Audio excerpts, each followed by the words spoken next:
Doing a little bit of a different type of video today. We're gonna do a grocery haul while I'm on the bulk.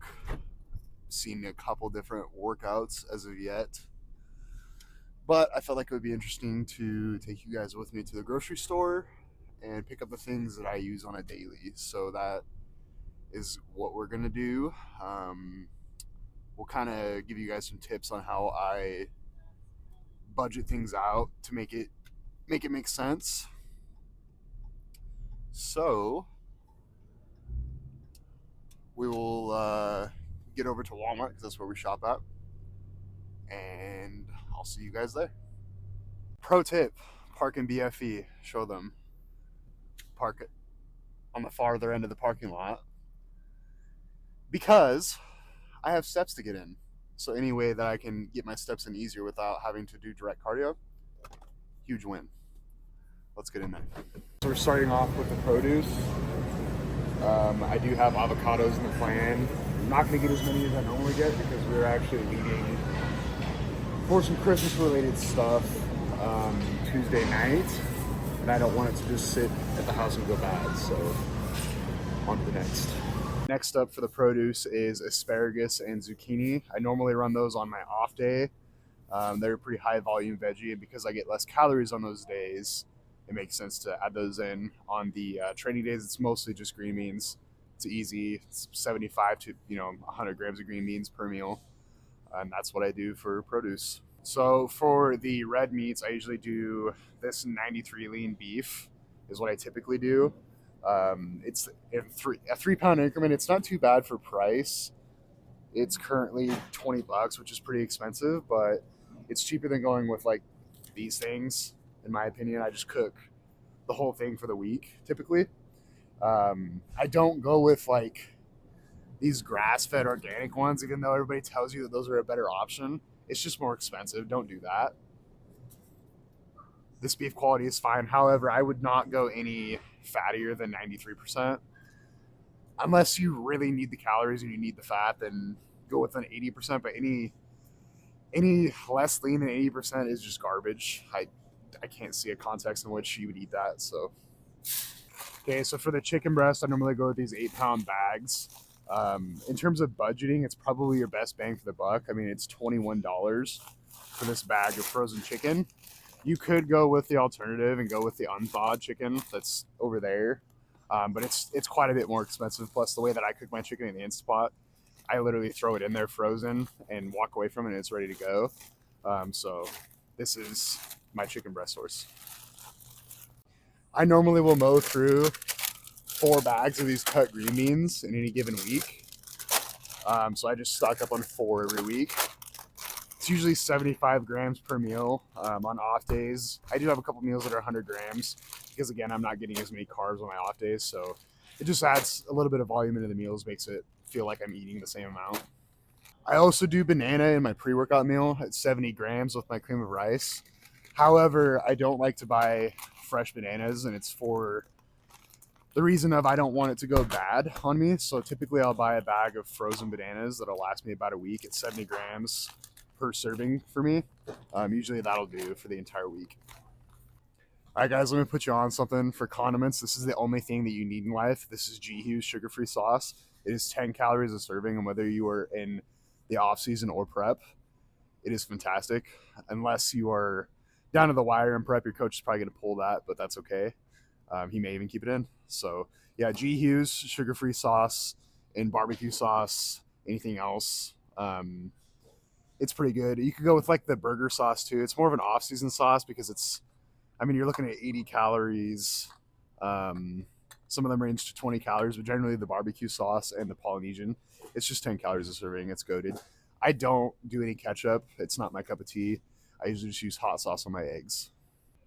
All right, I eat multiple bagels a day, usually 2 for breakfast on the training day and a bagel and a half on my off days. Again, reduce carbs on those off days. So I usually buy just like the Walmart branded bagels because it's just cheaper. I mean, you could go with the Thomas bagels, but usually they're $1, maybe 2 more. Not really worth it in my opinion. These are more than fine. So I also have pineapple on the plan in my meal 5. I don't buy it fresh because it does go bad on me about partway through the week. That's the last thing I want is for my pineapple to go bad on me. So I do buy it canned, but I do it with no sugar added, as little preservatives as possible, to keep it as close as I can to being fresh. Um, Pineapple is really good for the digestive tract. It helps me towards the end of the day pretty good, and I really like it. So that is the pineapple. We're also rocking with a sugar-free jam that I put on my bagels in the morning time. It's literally nothing for calories. It's just to add to the palatability of my meals. And for breakfast, I really enjoy it. A lot of your diet is about sustainability, so any little thing like this that can help is a huge win. All right, so this is once again a diet sustainability thing. Um, my fire sauce of choice is Taco Bell fire sauce. It is goated. It is 0 calorie. There's nothing better than this. I've tried all of them. Trust me. And then also on my ground beef, I like to do um, this taco seasoning in particular. It's very low calorie, and it's reduced sodium, so not getting as much of that extra sodium in. I do like to control that as much as I can, keep my foods clean. A bunch of sodium is just going to add to water retention, and that's not something that I like to have going on. So seasoning is a big deal on your meals. This doesn't really add to the sodium content. If it does, it's a minuscule amount. I typically rock with a garlic powder, an onion powder, salt, pepper, just the basics to help spice my meals up. It really does help, so I highly recommend that you use seasonings in your meals. Next up is going to be Lily's chocolate chips. This is something that I typically have with my Greek yogurt meal at the end of the day. I was doing a Ninja Creamy, but the Ninja Creamy unfortunately shit the bed on me, so I'm not doing that anymore. I'm just doing Greek yogurt with some protein powder and some Lily's chocolate chips. These are no sugar added, so nice little way to get in a little bit of extra carbs, a little bit of extra fat. It's the off season, so again, sustainability, anything you can do to add to that is a huge win. The oil of choice that I use to add fats to my meals is avocado oil. I also use extra virgin olive oil. They're practically the same thing. Again, I go with the Great Value brand. I refuse to pay the name brand prices for the same product, so that is a good choice for healthy fats. Cream of rice is my pre-workout. This is typically what I'll go with. It is cheaper than going for your Flavor Gangs or your Palm Nutrition or any other fitness branded cream of rice. However, if you are an enhanced guy, I would recommend going with Flavor Gang because these have a huge amount of iron in them. And as an enhanced guy, you definitely don't want to be raising the amount of iron in your blood. But if you're rocking on a budget, I would say that the orange box is a more than suitable solution for your cream of rice. And I typically will run it a couple days out of the week because it's kind of hard to afford the fancy cream of rice every single time. So it's kind of a half and half for me. It's better than just loading up iron all the time. So we are rocking with some rice cakes. This is in my meal 6 with the Greek yogurt. It's not very much. I just do one rice cake. However, it is a quick and easy way for me to get a little bit of extra carbs in. I typically like to do the flavored ones. It's right there within 5 calories of what Coach wants us to have. So that is what I do. I really like the apple cinnamon ones. So yeah, I highly recommend adding these in for some easy digestible carbs. All right, so a big one for sustainability is diet soda. We typically have this at the house. Whether you're bulking or cutting, it's a great thing to add in for something to drink that's not loaded in sugar and calories. Drinking your calories is one of the dumbest things I think you can do. I really hate it. So when I'm not drinking water, typically I will sip on a diet soda or some kind of a 0 calorie energy drink, although I do like to control my caffeine as well. So a lot of times it is these. This is my Greek yogurt that we do in the meal 6. Greek yogurt is great, whether you're bulking or cutting. I keep saying it, but the foods that I choose are generally the same, whether I'm bulking or cutting. It's just more or less. So Greek yogurt, phenomenal. I like to mix protein into it. This particular one has no fat. It's very high in protein, and the carbohydrates are pretty low. This one in particular is 7 grams of carbs and 17 grams of protein per serving. That's phenomenal. It's a decently high volume food, and it'll keep you satiated whether you're gaining or losing.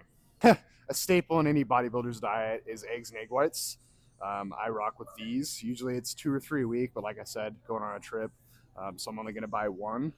as well as eggs. When we do buy eggs, we usually get them in these big crates. This will last me about 2 weeks.